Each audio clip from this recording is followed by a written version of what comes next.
আসসালামু আলাইকুম। আশা করি সবাই ভালো আছেন। আলহামদুলিল্লাহ আমিও ভালো আছি।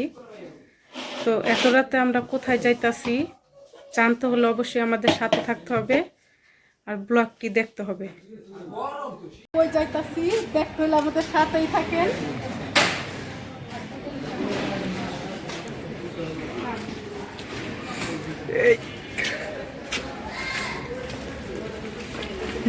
পিছনে নানা নাতি দুইজনে যাওয়ার লিয়া কি এক্সাইটেড। এই যে এক জায়গায় গেলে তো আর খালি হাতে যাওয়া যায় না, তা আব্বা কিছু ফল কিনতে আসছে আর মা এই পাশ থেকে ফ্রেশ আপেলগুলা বেছে বেছে নিতেছে। তো আপেলের অনেক দাম, আব্বা একটু বার্গেটিং করে কমাইছে। এদিক দিয়ে আমাদের আঙুর কেনাও হয়ে গেছে। তো এই যে আমরা উঠে পড়লাম বাংলাদেশের জাতীয় গাড়ি অটো রিক্সায়। এই যে আমাতুল্লাহ আছে।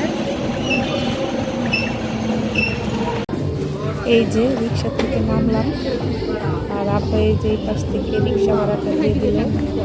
তো বাসাটা একটু সামনেই, এখনই গেটের মধ্যে ঢুকবো। তো আমরা না জানাই আসছি, দেখি তারা কেমন চমকাই যায়। দেখেন এই যে খুলছে। না জানাই আয়া পড়ছি। আমরা কি জন্য আসলাম জানতে হলে অবশ্যই এই ভিডিওর দ্বিতীয় পার্ট দেখতে হবে।